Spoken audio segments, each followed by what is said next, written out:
네, 구급대원이 이렇게 취객에게 폭행을 당해서 뇌출혈로 사망한 사건이 국민적인 공분을 사고 있는 가운데에서 또 구급대원이 폭행을 당하는 사건이 발생했습니다. 소방청은 구급대원 폭행에 대해 무관용 원칙으로 엄정 대응하겠다고 밝혔습니다. 관련 소식 양지민 변호사와 함께 살펴보겠습니다. 어서 오세요. 어서 오세요. 안녕하세요. 네,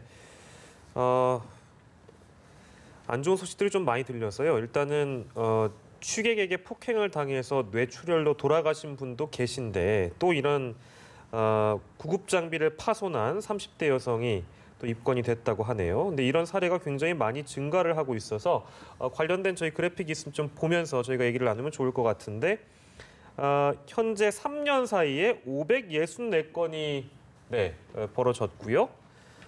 이 중에 183명이 벌금형이고 147명이 징역형을 받았습니다. 이거 이대로 두면 안 된다는 의견이 많아지고 있는데 어느 정도의 처벌이 적절하다고 봐야 될까요? 이게 사실은 법적으로 규정돼 있기로는 처벌 수위가 굉장히 높습니다. 이게 네. 초반 기본법에 규정이 돼 있는데요. 구급대원을 폭행하거나 협박하는 경우에는 5년 이하의 징역이나 3천만 원 이하의 벌금에 처한다라고 되어 있습니다. 네. 하지만 뭐 앞에서 짚어주셨지만 실질적으로 벌금형 이하로 처벌을 받는 그 비율이 거의 절반가량이 되거든요. 그렇기 때문에 아무리 법조항이 이렇게 엄격하게 마련이 돼 있어도 실질적으로 선고는 뭐 솜방망이 처벌에 불과하니까 이런 제도적 장치가 마련이 돼 있어도 유명무실한 거 아니냐라는 비판이 계속돼서 제기되고 있는 것이고요. 네. 그렇기 때문에 저는 사실은 소방대원에 대한 폭행이라든지 어떤 물리적인 위협이라든지 이런 부분에 대해서는 사실은 인신구속에 대해서도 적극적으로 법원이 검토를 하고 그리고 실질적으로 그렇게 인신구속되는 사례가 늘어난다라고 한다면 저는 범죄 예방 효과도 분명히 있을 것이라고 보거든요. 네. 그렇기 때문에 실질적으로 그 처벌 효과를 높이기 위한 좀 방안을 마련해야 된다고 생각합니다. 네, 말씀하신 것처럼 이번 사건을 계기로 소방청이 이제 구급대원 폭행에 대해서 무관용 원칙으로 이제 엄정 대응하겠다고 밝혔는데 이런 무관용 원칙이 과연 잘 지켜질 것인가 이것에 대한 우려도 또 있거든요. 어떻게 보십니까? 그렇습니다. 사실은 이 무관용 원칙이라고 하더라도 대부분 이 소방대원들에게 폭행을 가한다든지 어떤 범죄 행위를 일으키는 분들이 다 이 취객이 대부분입니다. 그렇기 때문에 사실은 처벌을 하려고 그래도 그 당시에 내가 술에 취해서 잘 몰랐다 내지는 뭐 기억이 안 난다라고 하면서 실질적으로 처벌까지 이어지기가 힘든 거거든요. 그렇기 때문에 저는 소방 당국에서 무관용 원칙과 더불어서 이런 분들 같은 경우에는 또 상습범들이 많아요. 그래서 상습범에 대해서 따로 좀 관리 시스템을 마련을 해서 그분들에 대해서는 사실은 일정 정도의 페널티를 주는 것이 필요하다라고 생각을 하고요.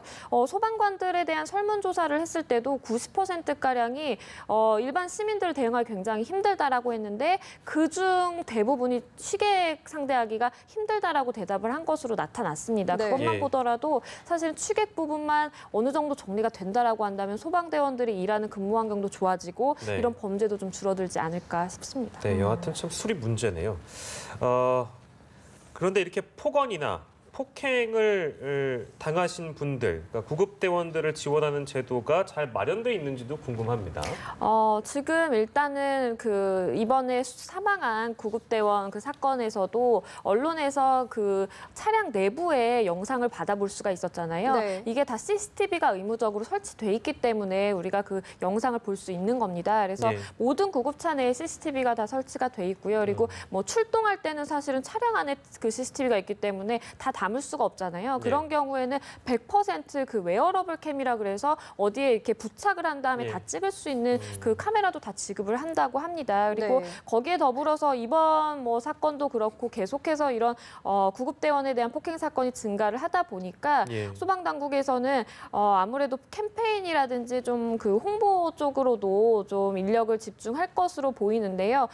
실질적으로 그 구급대원에 대한 폭행은 한 사람에 대한 폭행이 아니라 우리 공동체 전체에 대한 위협이다. 그렇기 때문에 굉장히 중대한 범죄다라는 인식을 조금 널리 알리기 위해서 예. 캠페인도 진행할 것이라고 보이고요. 무엇보다도 사실은 폭행을 당한 사람, 그런 모욕적인 발언을 들은 사람, 피해자가 가장 중요하잖아요. 예. 그런 피해자들에 대해서는 즉시 병원 진료를 받을 수 있게 하고 또 외상 후 스트레스 장애에 대한 그 상담도 지원을 한다고는 하고 있습니다. 예. 네, 소방청이 엄정 대응을 하겠다고 밝힌 만큼 좀 이런 일들이 줄어들어야 할 것 같습니다.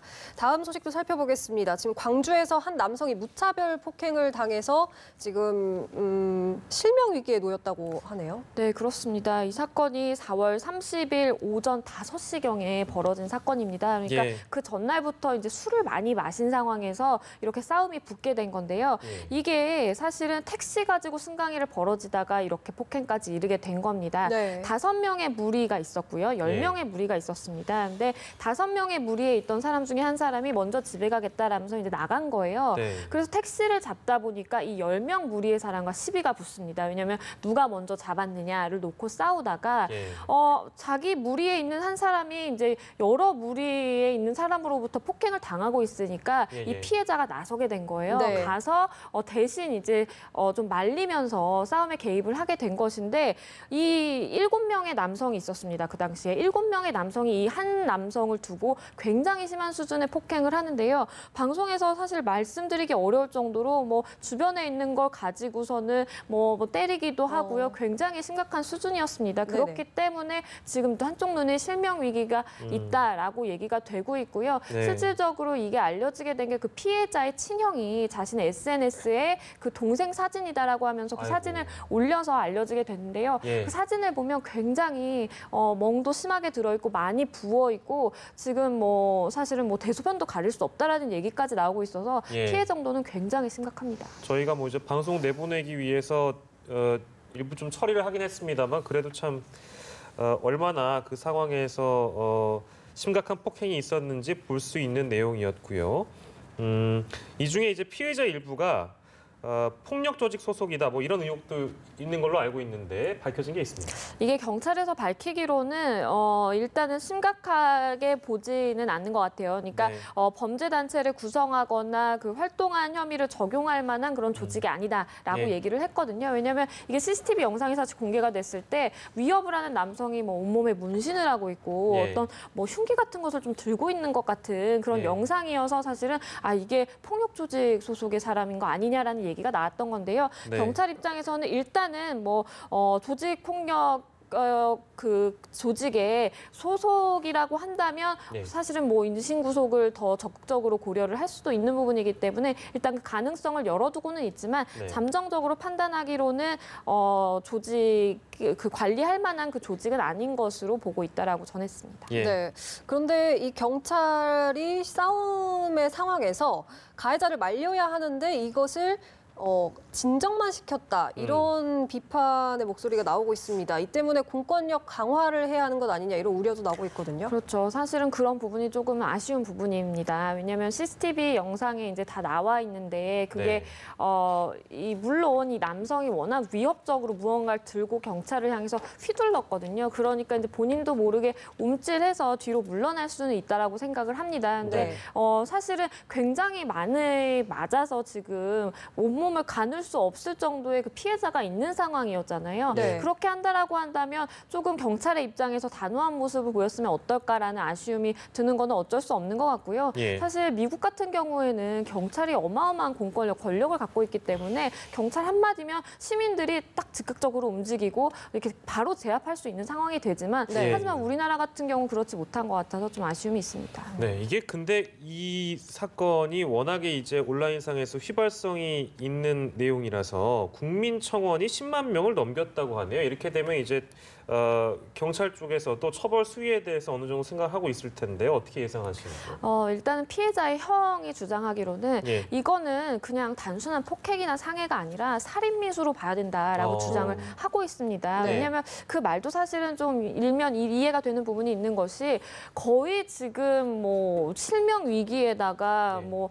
대소변도 못 가리고 정말 심각한 수준이잖아요. 그런 정도라면 이렇게 맞으면 사람이 죽을 수도 있다라는 거를 충분히 예상할 수 있지 않았느냐. 않느냐라는 생각을 그 피해자 측에서는 충분히 할 수 있을 것으로 보이고요. 예. 하지만 지금 경찰에서 일단은 적용한 법조는 폭력행위 등의 처벌에 관한 법률에서 이 집단상해입니다. 그래서 예. 집단상해 같은 경우에는 3년 이상의 징역이거든요. 그래서 사실은 처벌 수위만 놓고 봤을 때 충분히 살인미수에 버금가는 그런 형량이 나올 수도 있는 그런 법조항이기 때문에 예. 뭐 국민들 입장에서는 이건 너무 살인미수인데 왜 약하게 처벌하느냐라고 하실 수도 있겠지만 실질적으로는 동등한 수준의 처벌량이 나올 수도 있습니다. 네. 알겠습니다. 마지막 사건인데요.